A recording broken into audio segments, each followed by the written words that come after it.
sports, and I mean every single time that you're in sports and you get to a game 7 situation, you get to a game 7 scenario, one thing is for sure. One team's going to find legends and the other's going to find someone who falls up short. And it's not just baseball. It's not just LSU. In all of sports, when you get to a game 7, your dudes perform. Now, I wouldn't start off the show like this, but some of you clipped it and put it on social media. How many of you want to bench Jerry Jones tonight? Still struggled, still had a pair of Ks, but when you needed him the most, the Bear was here. When you needed to find a legend on the mound, a legend was there. And when a guy who we didn't know what his career would transpire to be, myself included,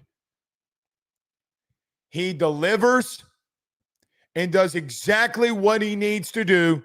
And guys, quite honestly, there for a large chunk of the game, Ethan Fry was the reason that you were in the ball game. And then all of a sudden, that transfer catcher that everybody's like, oh, I miss Alex Milazzo. I do too sometimes. Well, he hits 2 nukes to tie the game and then to take the lead. Legends are found in June. Tonight, you're starting on that path to get some.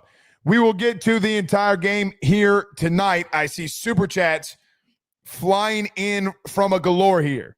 So we'll get to some of those. Before we do get to those, I got to pay some bills very quickly before we get rolling.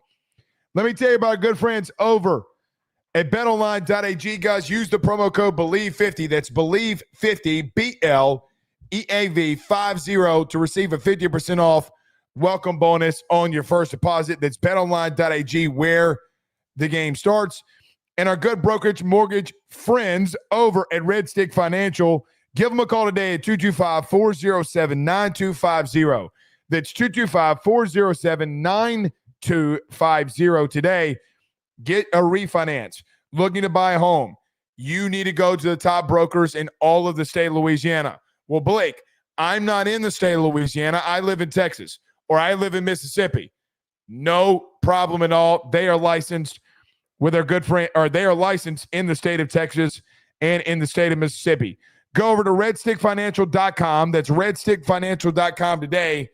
Let them see if they can lower your interest rates for you today. And our good friends over at Service Hawk Digital Media, guys, with the right lead, smart systems, and real growth, you know what systems will work for you today.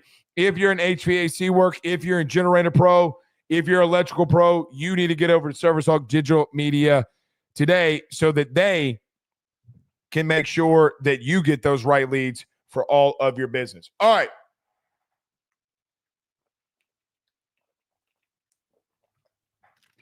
Let's take a sip of water. I have T-ball voice tonight. By the way, speaking of that, speaking of T-ball voice, I knew when the Blue Waves tonight, my son's T-ball team, won their playoff game, no way in hell that LSU was losing.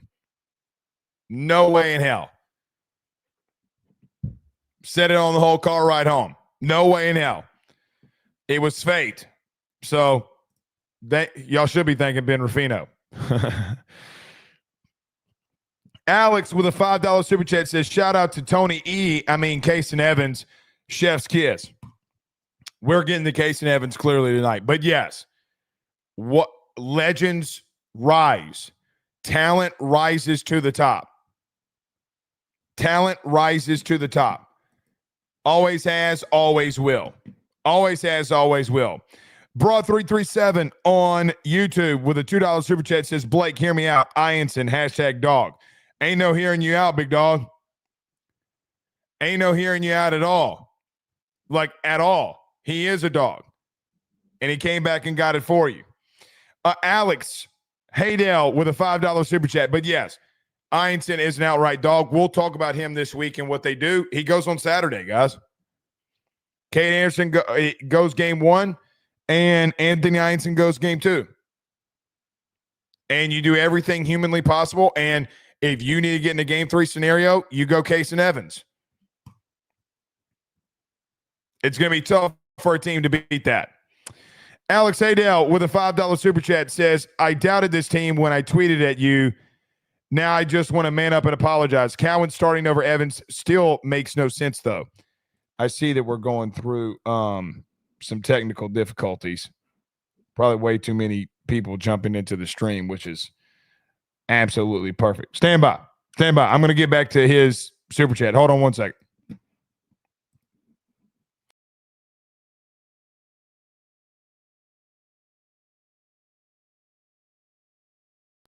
All right, we're back. Not that long. We had to completely fix the situation we were doing here with the video. Let me get back to Alex's tweet here. But he says, I'm sorry that I tweeted about you about this team. There's no reason to apologize. I mean, you get frustrated in baseball, and I understand it. Look, man, this is baseball. And I understand you play the worst team that was in. But it is what it is. It is what it is. I will agree with you on one thing. I also do not agree that you should have started Zach Cowan. I just do not agree with that at all. I don't agree with it, and I didn't agree with it last night before the game started.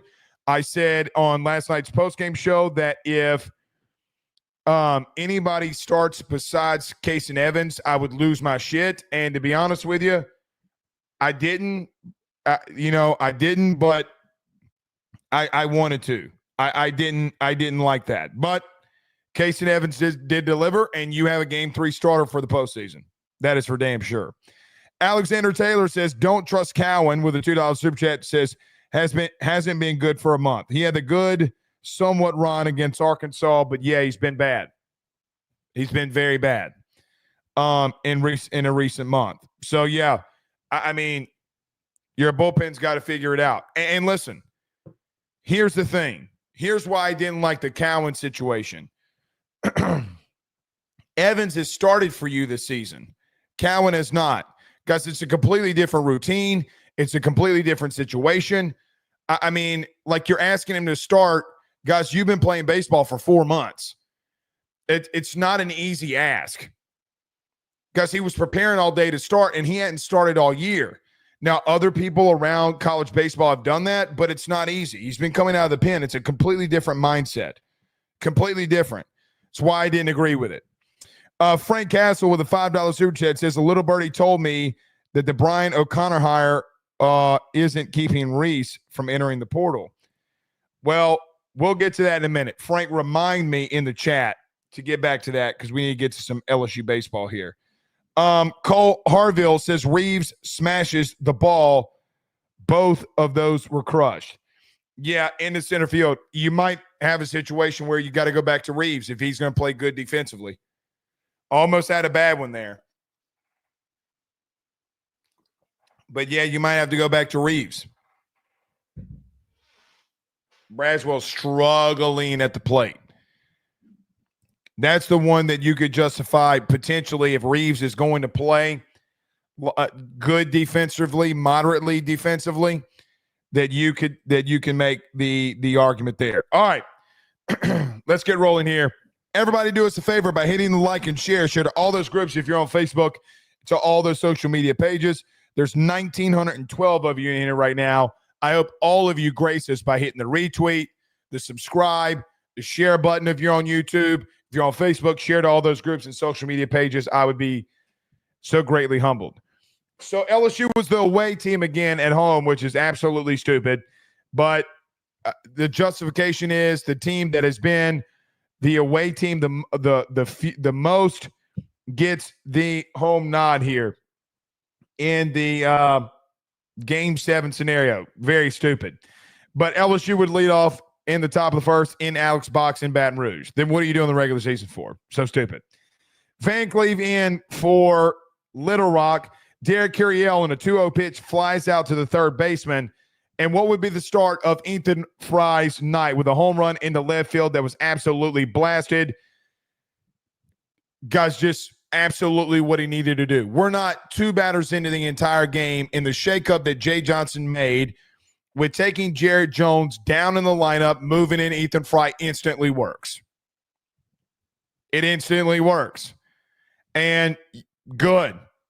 I mean, I feel like, and from seeing all of y'all's tweets and some of the things that you say, I do feel like there are times when great success happens, when coaching changes happens, when Jay Johnson is involved, we tend to not want to talk about it enough. He shook up the lineup. He needed to, and we're not, guys, 7 pitches into the game, and Ethan Fry already capitalizes for you and hits an outright nuke into left field. Stephen Milam and Danny Dickinson, though, would fly out. So you have 3 flyouts in the first and just a big fly ball, I guess you could say, from Ethan Fry. That one just so happened to get over the fence. Bottom of the first, Zach Cowan starting, getting a ground out to Stephen Milam, a line drive into the 6th hole from Henry, the center fielder. Guys, the center fielder for Little Rock, that kid could play on my team any given day. Absolutely any given day, that kid can play on my team. He led it off for them tonight with a really good hit into the 6th hole. Listen, I got to admit something.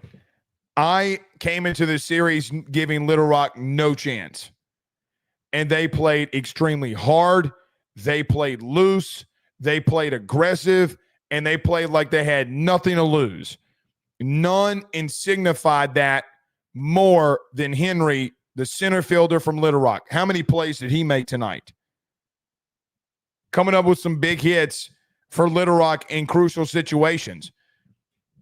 Guys, he wants to prolong his career. He doesn't want to go home.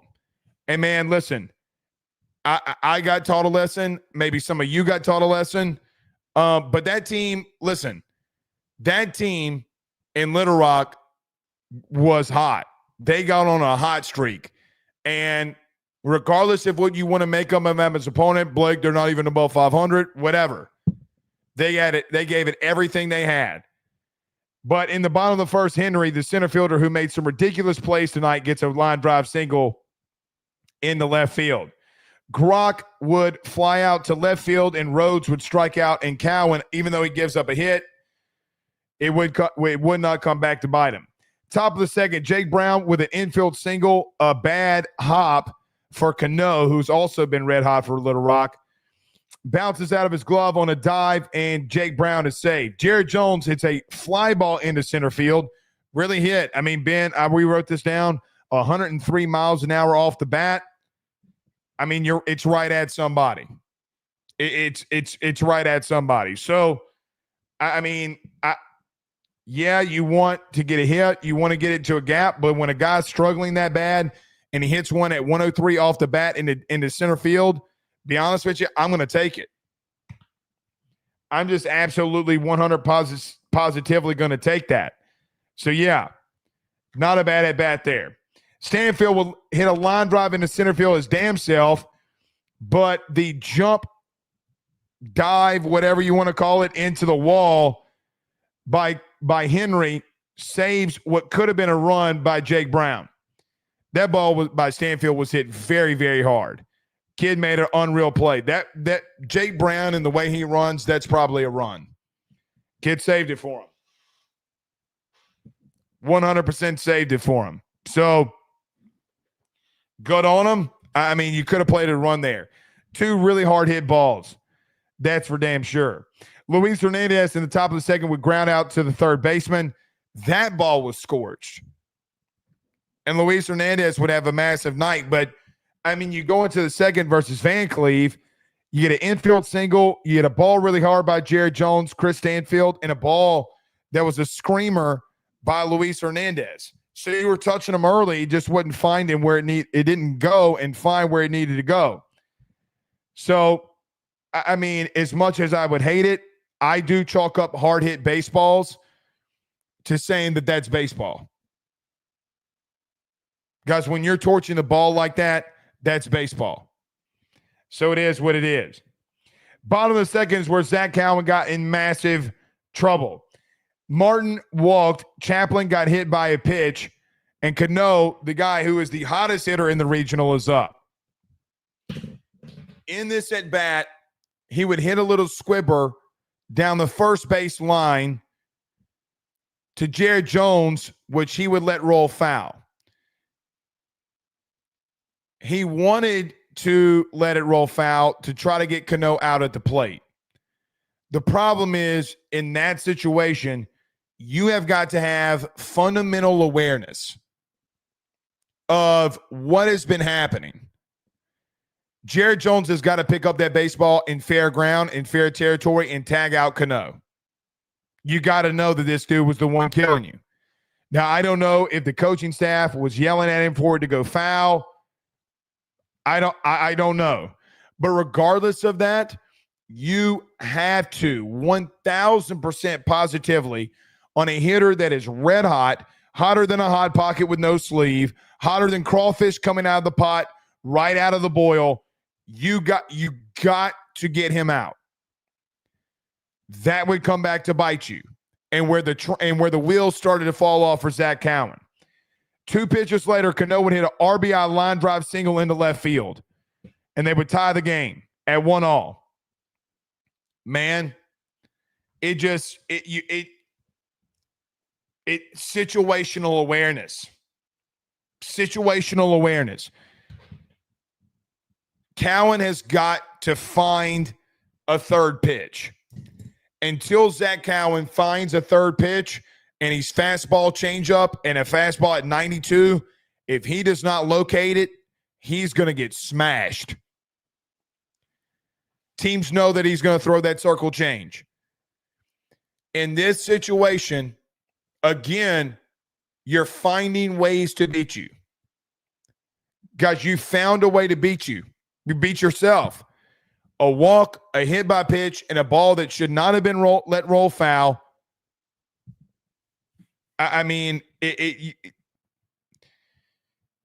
I'm not saying Little Rock wasn't a great team, because they're not a great team. They got hot this weekend. But, man, you beat yourself more ways than once. The reason you were so dominant behind Cade Anderson and Anthony Einson in games 1 and 2 is because you didn't beat yourself and they were mowing them down. Got to have situational awareness there. Got to have some baseball situational awareness. But Cano does get an RBI line drive single into left field. Harris with a sac bunt, 1-3 put out for the first out of the inning. A walk to Wilbanks, the 9-hole hitter, would bring up Seguin, which he would hit a 2 RBI line drive single into right center field. Walks, man. Walk, hit by pitch, walk. That's what scored. They did nothing special. They didn't do anything. Little Rock did nothing special yesterday. They didn't do anything special today. Nothing. Nothing. You're allowing these dudes on. They're not getting consecutive hits in order. They're not stringing hits along. You're walking dudes to put them on base, and you're beating yourself. You're making this closer than what it is. You're making it closer than what it needs to be. But Seguin, the 1-hole hitter, and then you walk the 9-hole guy to get back to their leadoff, a guy that already saw you, who, by the way, to start off the game, hit a really hard hit ball to shortstop.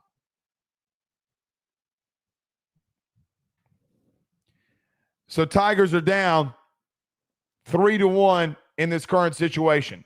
Kase Evans would come in, and in 3 pitches, he would instantly get you a ground ball to second base. Danny Dickinson would have an error. Run would score, and the inning would prolong. Guys, again, you should have been out of the inning multiple times now. Should have been out of the inning. But an error, a walk, or multiple walks, hit by pitch, because they got 2 hits. 2 singles, by the way. And the reason that they're beating you is because you did it. You allowed it.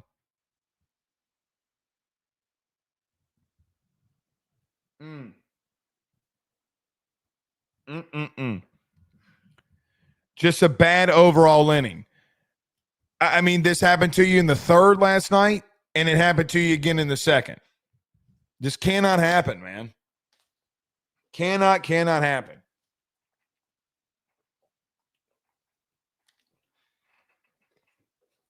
Cannot happen.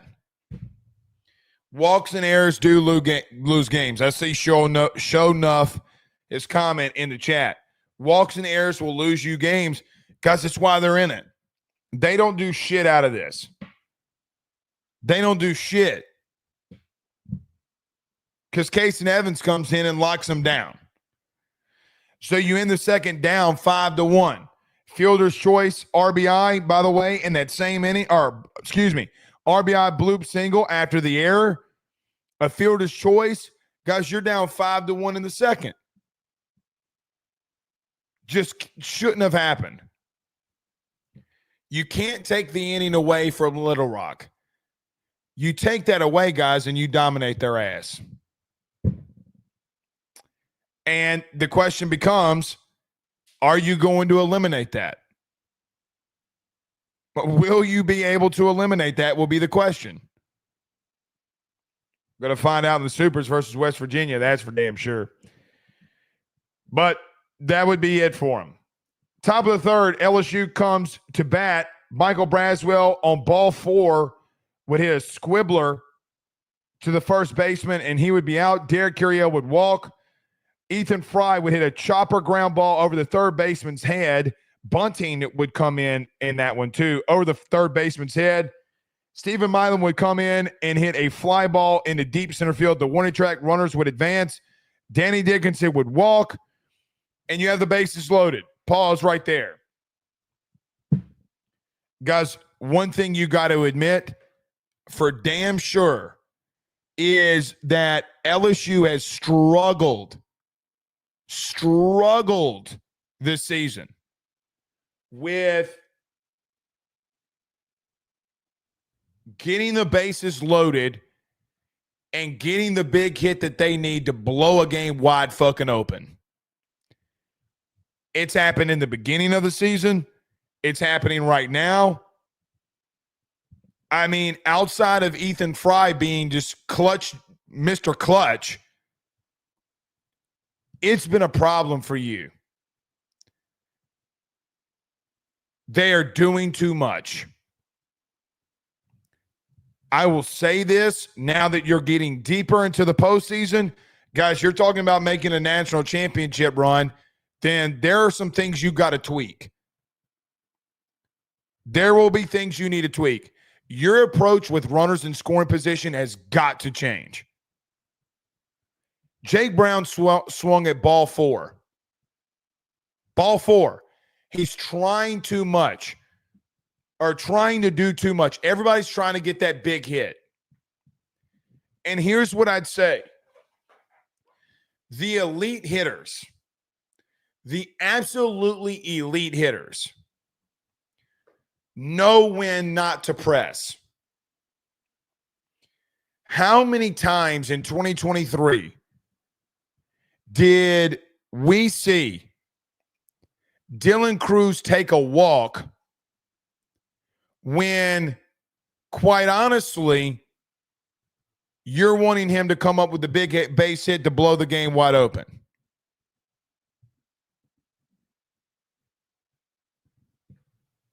How? You're trying to do too much. Top of the third, you're down 5-1. You got 2 outs, bases loaded, and you hit a fly ball in the left field. There's been a lot made of Jake Brown this season from a lot of really smart people. Got to get the base hit there. Got to find a way. Down 5-1, you got to find a way. LSU's unable to, though. Bottom of the third, Kase Evans would stay in, and, well, he would just do nothing but mow everybody down. In the third, he would get Chaplin to fly out. He would get Cano to strike out, so a massive K there to start off the night, and the strikeouts for Kase Evans, getting the hottest hitter in the regional to strike out. And he would get a 3-1 put out by Harris. So 1-2-3 inning in the third in his first official inning of work by himself for Kase Evans. Top of the fourth, Jared Jones with a line drive single into right center field. And you start to think, all right, man, you get a backside base hit. What you going to do here? You're going to be able to get out of this slump. You hit one hard in the center field, 103 miles an hour off the bat, just right at him. Then you got a line drive single into right field. All right, let's do it to it. And we'll talk more about Jerry Jones here in a minute. Is he finding his way? We'll talk about it. Chris Stanfield hits into a fielder's choice 6-4 put out. Hernandez flies out to the warning track into center field. They would do a pitch hitter in Ashton Larson for Michael Braswell. Let's stop right there.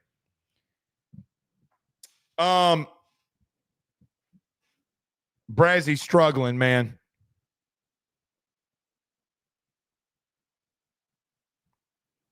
Brazzy is struggling. I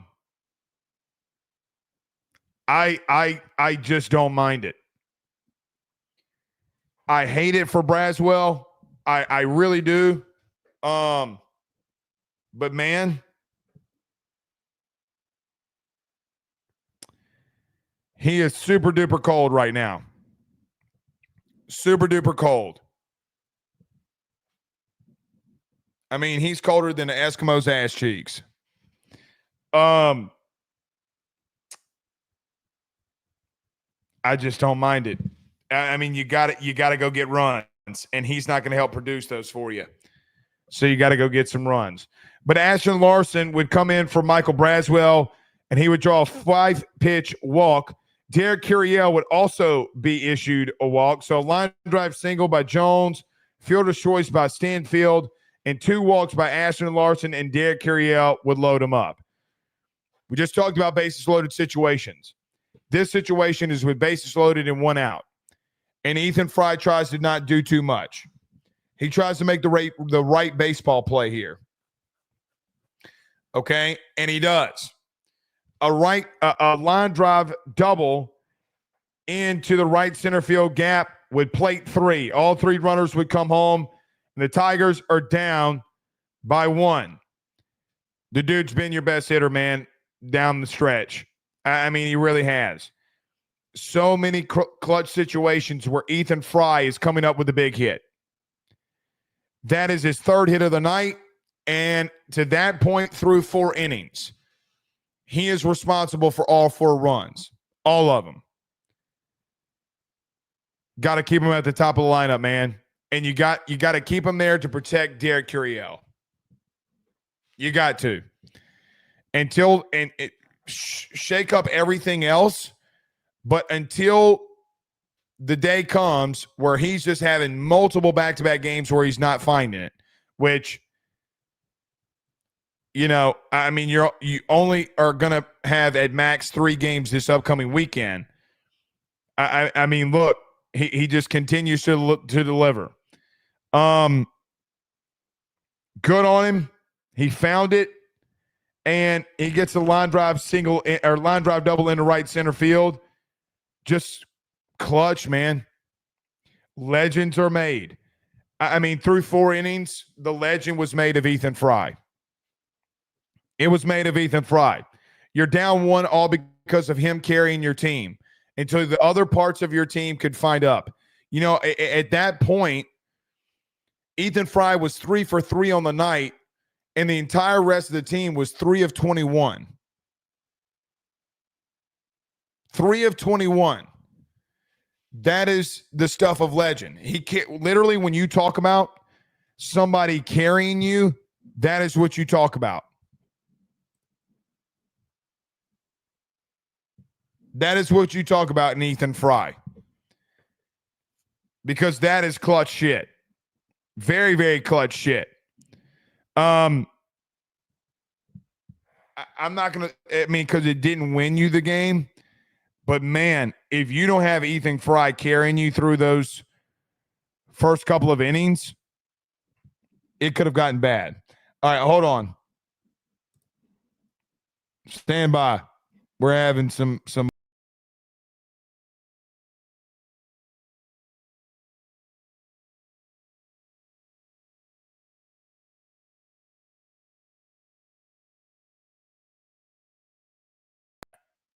Sorry about that. I'm just trying to make sure that we clean up. Sorry about that. Trying to make sure that we're cleaning up the visual here, because our internet is absolutely sucking asshole right now. Completely sucking. So anyway, if you could or couldn't hear, all I was saying about Ethan Fry was the 3 RBI double down the right or in the right center field. I mean, him carrying your team is the stuff of legend. It is the absolute stuff of legend. Not much more that you could say about that other than delivering when you need to with the bases loaded. Catalyst. Gotta be the magic moment, or it definitely in contention. Stephen Milam with a fly out into center field off the wall, and a ridiculous play by Henry in center field would end the inning. Tigers down 1 in the 4th. Bottom of the 4th, Wilbanks hits a line drive single into center field, one of pretty much the only hits that Kase Evans would give up.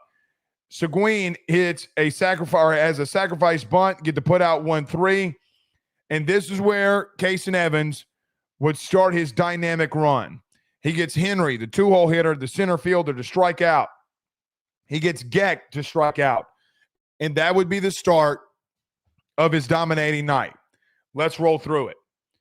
So you get 2 Ks in the 4th. You get Henry and Geck to strike out. You go into the bottom of the 5th. You punch out the side, and Rhodes, Martin, and Chaplin, all 3 strikeouts. 5th, 6th, and 7th strikeout for Kase Evans. Bottom of the 6th, you would strike out the side again with Evans. Cano, Harris, and Wilbanks would go down. You would get the 8th, 9th, and 10th K. So 6, actually. Yes, 6 straight Ks for Kase Evans. You would go into the 7th, and he would get a strikeout to Seguin, and then he would have a little bit of a walk party. He would walk Henry. He would give up an unassisted put out by Jared Jones at first base, but he would walk Rhodes and Martin to load the bases. What you going to do, man? What you going to do? What you going to do when they come for you, bad boys, bad boys? What you going to do? Well, what Kase Evans is going to do is absolutely fucking deliver. Because in a bases loaded jam in the bottom of the 7th, with guys, quite honestly, the game on the line. With the game on the line, Kase Evans delivers and gets his 12th strikeout of the night that would really, really seize the momentum. In the 3 straight innings that we're talking about here,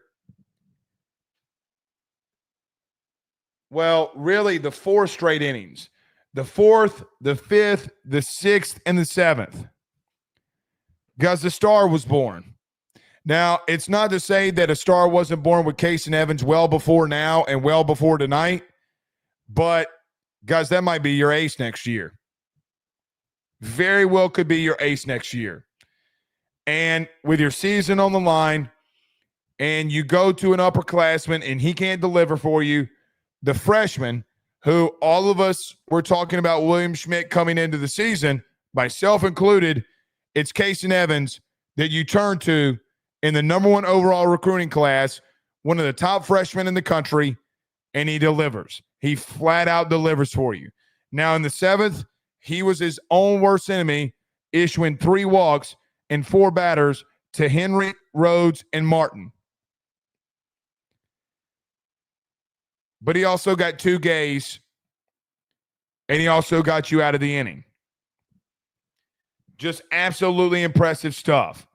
Now, Evans would come back into the game into the 8th, and he would get a line drive single into right field, a ground ball bouncer over Tanner Reeves' head, and then he would have a bunt put out 1-5 where he would spin, make a great field, spin over to Reeves at third, and get the out. And that would be his night. But Kase Evans is an outright dog. And you haven't seen him since the South Carolina series. You didn't see him in the tournament. You hadn't seen him in the regional yet. And you question, did Rust, even though it was kind of 2 weeks, how would Zach Cowan look and how would Kase Evans look? Well, they look completely opposite. One has, guys, first round, top 10 overall pick talent in Kase Evans. He's there. The son of a coach who is a ball knower and arguably the hardest worker in that freshman class. Delivers. And in 100-plus pitches coming out of the pen, what he has not done all season, delivers. Legendary shit. You know, when you go to the water cooler tomorrow and you're talking to your buddies about the game, and you're like, man, that god dog Kase Evans, man. That god dog Kase Evans is a dude, man. I'm telling you. That son of a bitch is putting them up and putting them down now. Guys, he was kicking their godforsaken ass. He put them in their place. He put them in their place, man. Hey, man, you're Little Rock. I'm fucking Kase Evans. What are you going to do about it? Nothing. There's not a damn thing you can do about it. What an outright display. What an outright display of absolute dominance by Kase Evans. So you have in the 4th, you have in the 5th, the 6th, the 7th, and part of the 8th. 4 and 1/3 innings of outright dominance. And it's not like he didn't have the 4 straight innings, because he also came in well before that in the 2nd. And he got 2 outs for you. So 4 innings of pure dominance for the freshman. I don't know what to say. I'm kind of at a loss for words. I mean, he's a dude, man. I mean, you want to see your very talented – this is what I will say. You want to see your very talented freshmen perform when they need to down the stretch. Guys, he delivered for you.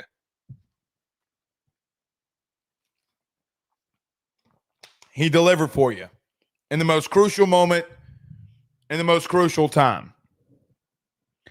So, yeah, brilliant. Wells would come in the top of the 5th. Yes. Wells, the Friday night starter for Little Rock, would come into the game in the top of the 5th. He would get Danny Dickinson to ground out right back up the middle into the shift. He would get Brown to fly out into right field, and I ain't going to lie, I thought that ball was gone when he hit it, but it wasn't even close. Jones would strike out to end the 5th inning. In reference to Jerry Jones, listen, man, I mean, he hit 2 balls really hard, got a base hit, and then he struck out. I will take him. I will take the 2 hard hit balls in a struggle trying to find it. We talked about the bottom of the 5th. Kase Evans strikes out the side, but the top of the 6th is when Luis Hernandez. Man, I love Latinas. You know, he's not a Latina, but I love Puerto Ricans. I love Puerto Rican women, and mega pause in this, I love Luis Hernandez. In mid-March, I said that Luis Hernandez, we will pull up the show if we need to, that Luis Hernandez was a massive upgrade at catcher from what you had a season ago, simply based off of what he can deliver for you at the plate. And in the top of the 6th, Stanfield would strike out from Wells, And then Hernandez would tattoo an inside fastball into the top row of the bleachers in left field. Guys, we forget because Luis Hernandez has struggled being a full-time catcher and trying to be a hitter and be dominant and be a dude. We forget a lot that this dude had 23 long balls last season.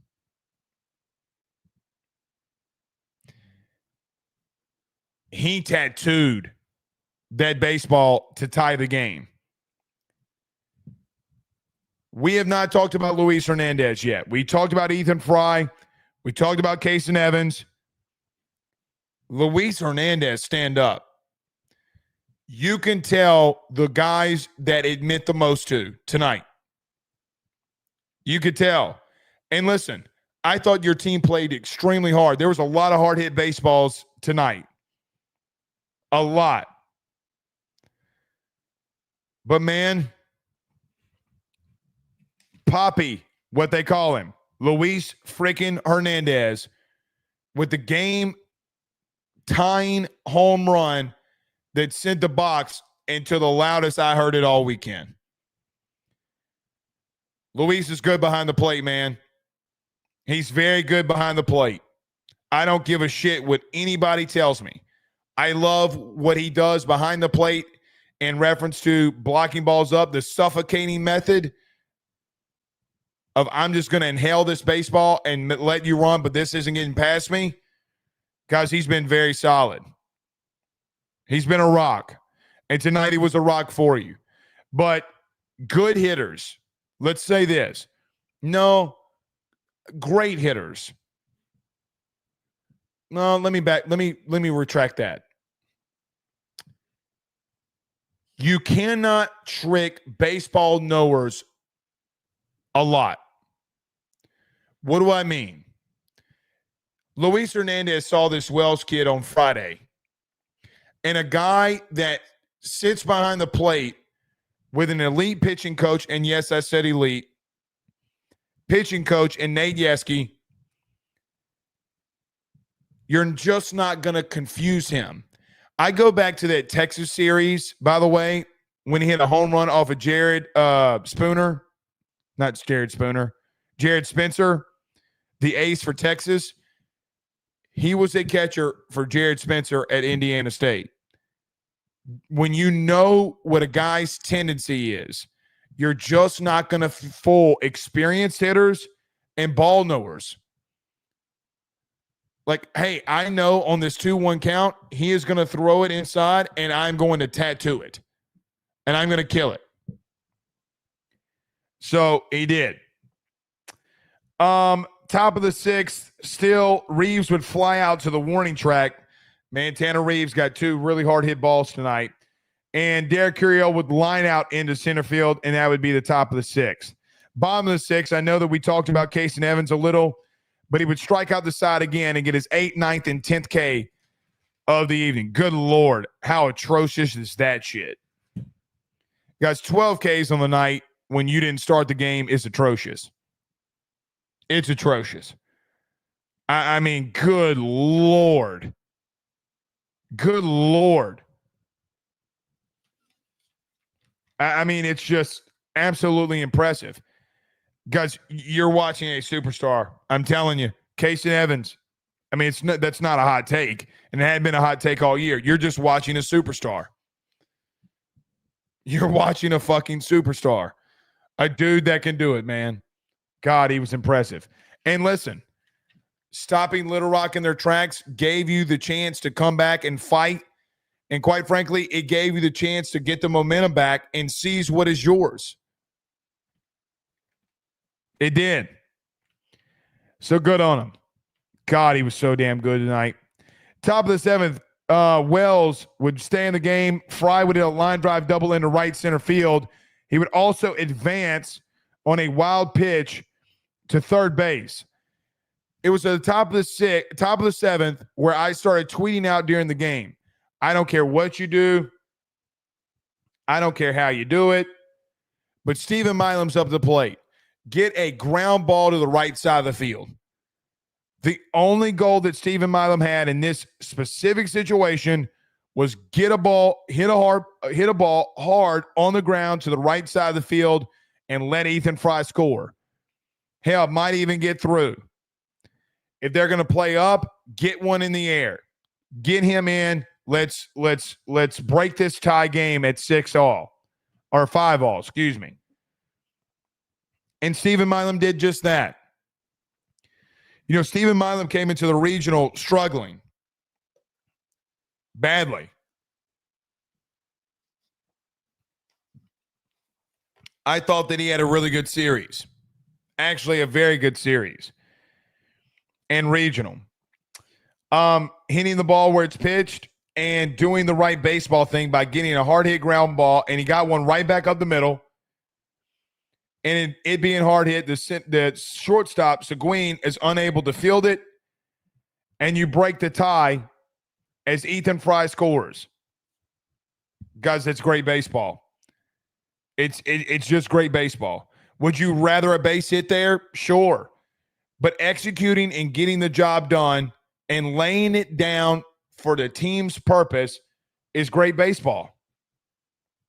I tell you right now, I talk to a scout that's in the major leagues almost every other day during baseball season.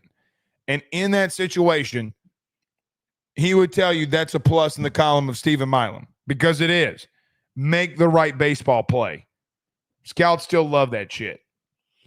But he would get the run home. Danny Dickinson would fly out to the third baseman, ground ball single into the 6 hole, and a beautiful piece of hitting by Jake Brown. Jared Jones at the top of the 7th would strike out. So,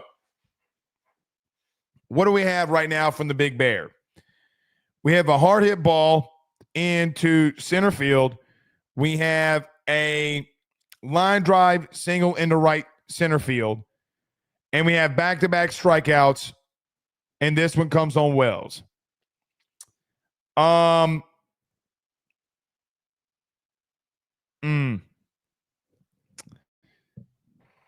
don't think he's clearly found it. Clearly. I don't think he's found it. But not completely. But, man, we'll get to it. We'll get to it. I just want to talk about Jared Jones so damn bad. Bottom of the 7th is what we went through. Kase Evans would get out of the bases loaded jam by getting the strikeout. He did get 2 strikeouts in the inning. His 11th and 12th, he would walk the bases loaded to make things more difficult for himself, but he 1,000% wanted to go for the dramatics. Absolutely impressive stuff. You're going to need him down the stretch if you're going to make any push whatsoever. Any push whatsoever comes on the back of Kase Evans. It 1,000% does. Top of the 8th, Chris Stanfield would strike out, and Luis Hernandez would give you an insurance run and an outright blast in the left field. Guys, you can't talk on it enough. You can't talk on it enough. Luis Hernandez came up clutch. He hit a bomb to tie the game, and then he hit a bomb to give you an insurance run. It's just impressive. First pitch hitting, he knew that off speed was coming. He knew the curveball was coming, and he sat on it, and he demolished it. When you're seeing a pitcher more than 4 times in a game, and you see them again in the same weekend, you know their tendencies, you know what they're going to do, and quite honestly, just an absolutely beautiful display of hitting by Luis Hernandez. Probably went for a ball, and he probably hit a ball, but it doesn't matter. He knew the pitch was coming. He sat on it, and he elevated, and he launched that bitch into outer space so it wouldn't be found.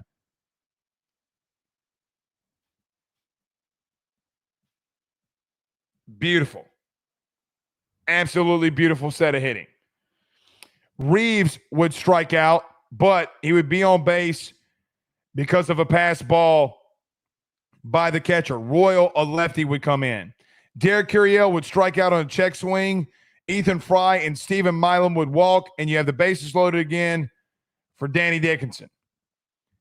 Guys, so many times tonight, you had the opportunity to bust this game wide open, and you didn't do it. You just didn't do it. Sucks, man. Just sucks. Friggin' sucks. You gotta when your guy's on the mound dealing for you like Kase Evans was, you get a home run by Luis Hernandez, you get the bases loaded, and Danny Dickinson's up and he strikes out. Because you left the bases loaded, I think, 5 times this week in a regional. You keep doing that, West Virginia's going to Omaha and you're not. Do it next weekend and watch what happens. Do it next weekend and see what happens. You're going to get beat. All right, stand by. We're trying to just fix the visual. Hold on. Stay with me. Stay.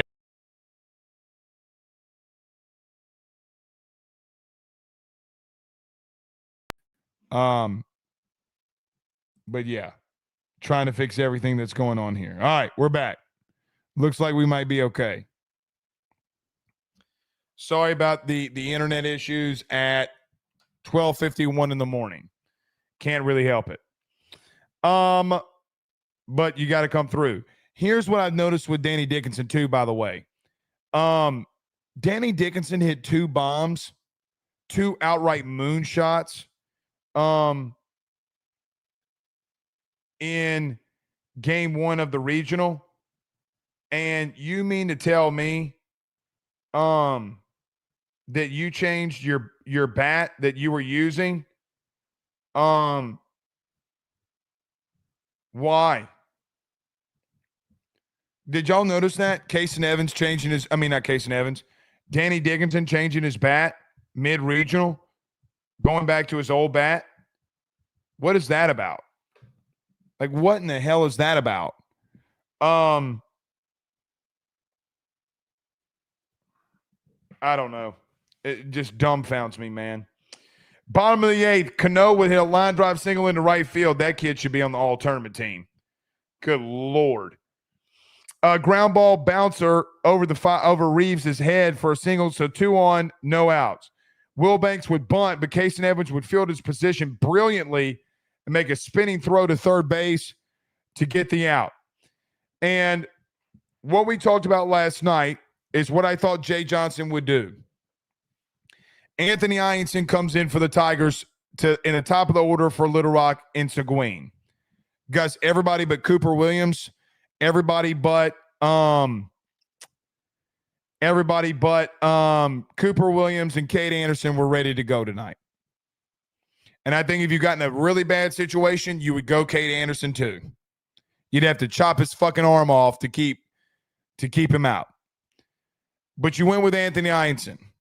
It's what we talked about last night, that everybody's available. Now, hints were thrown at a lot of people today in reference to Ianson. You got to go with your dude.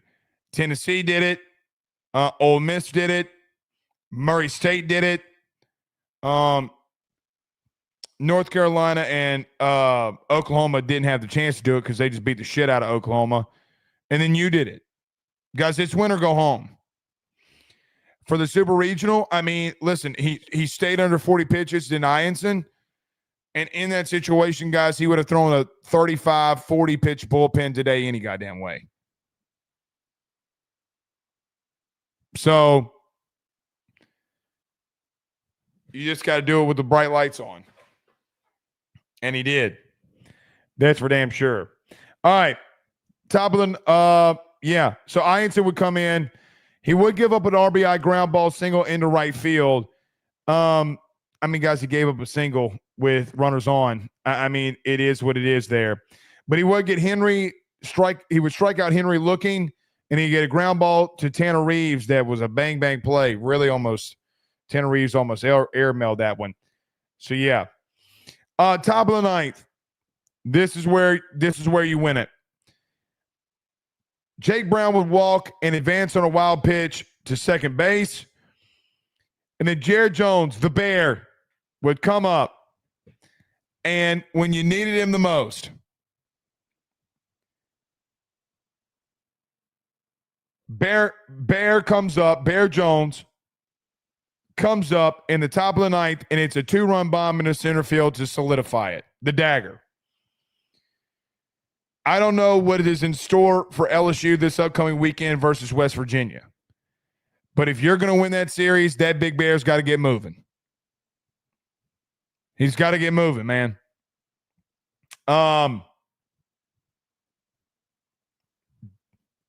It's poetic. Guys, the script writes itself. The script writes itself here. So he gets a 2-run bomb in the center field. It was not easy for Jones. Nothing this week, nothing last week has come easy to him at all. But he hits 2 hard hit balls, one in the center field that gets caught, one in the right center. He does strike out twice, and then he hits a massive bomb. It's what power hitters do, man. Welcome to the 21st century. Welcome to the 21st century.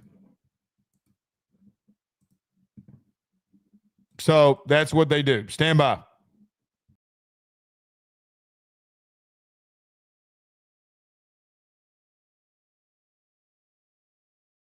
This internet's driving me crazy. I don't know what to do.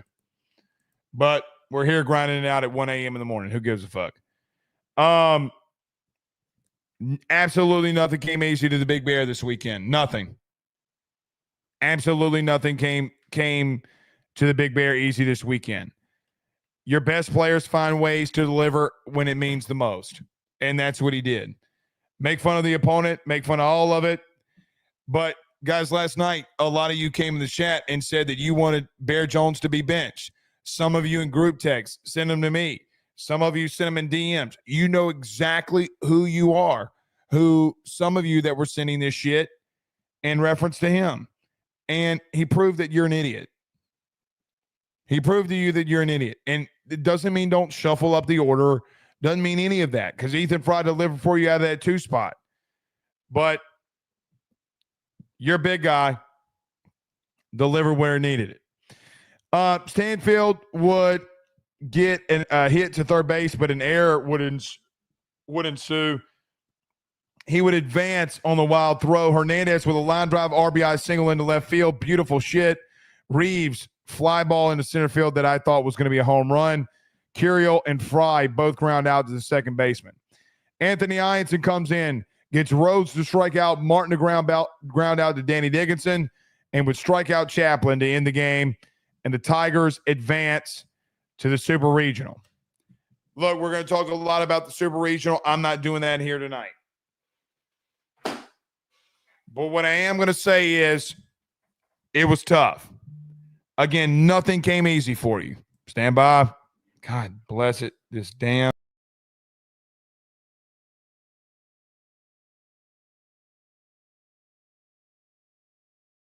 internet. I don't know. I just don't know what's going on. So it is what it is. Guys, thumbs up, thumbs down in the chat. Are we okay somewhat on this? Am I just coming in blurry?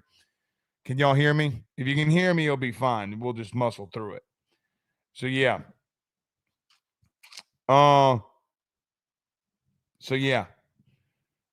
Good shit.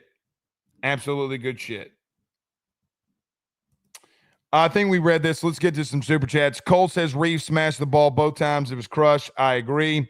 Steve Bean, our good buddy out there in Covington, Louisiana, says Ben Bino equals Ethan Fry. Jay shook it up, and it paid off. Absolutely, it did. Absolutely, it did. I hope Ben can hit like Ethan Fry one day. That'd be great. Frank Castle, I got to go back to Frank's other tweet or other super chat. Frank says, my ego is finally glad I preseason picked Hernandez over Brazzi as the dark horse sleeper for this season. Yeah, I mean, he has been, man. He certainly has been. Thank y'all all in the chat. Sounds good. Sound is good. Just the other stuff is blurry. Sorry about that, guys. It's 1 a.m. in the morning. I don't know what to do. Let me go back to Frank's other chat. Frank said a little birdie told me that Brian O'Connor hire isn't keeping Ace Reeves, the third baseman. I hope it doesn't. But let me tell y'all this. Frank, Frank, if you got some spare change, you need to go give money into the collective for baseball. He's going to cost $500,000. He's going to cost $500,000. Dr. John Sibley Butler with a massive super chat. Thanks, Doc. I greatly appreciate this. He says, how important is it getting hot at the right time? Vandy, Texas, Oregon, and great teams, but at home. Do you think that getting hot early is a curse? Yes, I do. Thanks for all your analysis. 1,000% I do, Doc. And I think everybody has a different thing going on here. For an example, Texas is really beat up. Here's the truth. I'm never going to give apologies for the University of Texas. The truth is, though, if we're just going to call a spade, Doc, they were beat to shit. They were absolutely beat to shit. And I hate that for a team, any team, but they were beat to shit. Vandy's the new Arkansas. They can't come up clutch when they need to save their life in the postseason. It's astonishing to me. They can go in the tournament and win because they can outpitch everybody because they got depth. But Texas was brutally hurt, and Vandy, well, Vandy just kind of sucks a little. And fuck, they got 20-plus wins in the SEC this year. So, yeah, Oregon also failed. Oregon was always fugazi to me. I think we called that back in March. They were always fugazi to me because, of course, they are. It's Oregon. Name something that Oregon's made a postseason run in. That would be what I would say. But look, Ole Miss fell. Let's see what these SEC teams could do. You get what? I think Auburn advanced, Arkansas advanced, Tennessee advanced, LSU advanced. Am I missing anybody out from the SEC? Am I missing anybody? I don't think so. Hold on. I think that's it.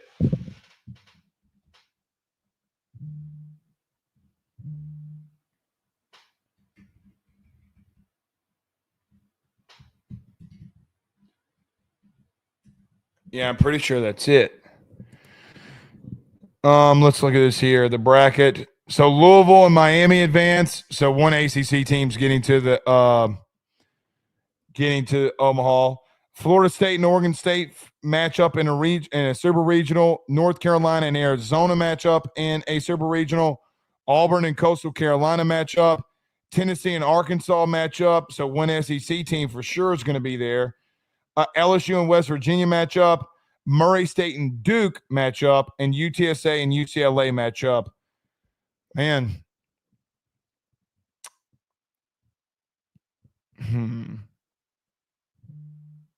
I don't know if I don't want Arkansas from LSU. You got to get past West Virginia first. So you have 1, 2. I mean, Arkansas or Texas is going to eliminate each other. So, yeah, you got a Big Ten team in there in UCLA. You got 1, 2, 3. You have 3. Wait, 1, 2, 3, 4. You have 4 ACC teams. No, 5 ACC teams. Duke. So Duke, Florida State, Louisville, Miami. And then you have LSU, Auburn, Arkansas, Texas, or Tennessee. So you have 4 ACC and 4 SEC. But one of the SEC teams are going to eliminate each other, and so is the ACC. About right. About right. So call it, say it's, like SEC was down, but I mean, guys, we'll see. We'll see. All right, couple more, then we're getting out of here. London Weber with a $5 super chat says, just joining, but absolutely legacy game for Evans, Fry, and Hernandez. Huge W, overcame adversity and avoided disaster. Go Tigers. You're right. Don't get it twisted. You avoided massive disaster. You avoided massive disaster. Massive, massive disaster.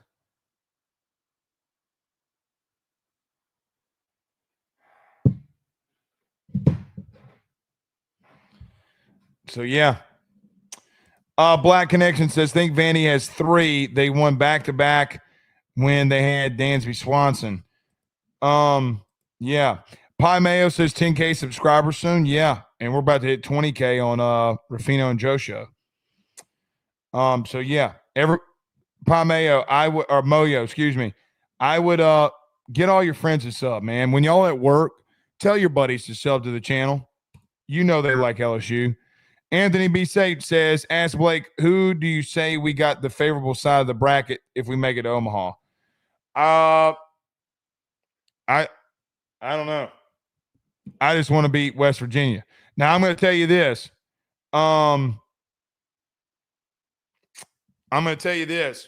West Virginia scares the shit out of me. They scare the bejesus out of me. So, we'll have a lot to talk about. Ethan says Jones has had the yips all postseason. He definitely gained some confidence tonight, but he needs to keep it going next weekend. He's going to get it together, and he's going to be a huge part of number 8. Yeah. I mean, look, to Ethan's point here and Ethan's thing and what he said, you're going to have to be. Trip from, I guess, Georgia, the Bulldog, says macaroni and cheese. I don't know what that means, but y'all lost in a regional. And I hate it for West, but don't come in here talking shit. Show Nuff says Jones still having issues with pitch sequences. I agree. But did that home run break him out of it? Did it break him out of it? I hope it did.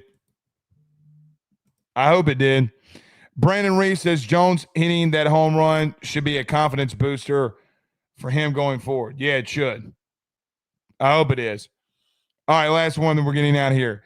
Biggie Bull says, Blake, will they give us Saturday, Sunday, Monday because we played today? I don't know. I do not know.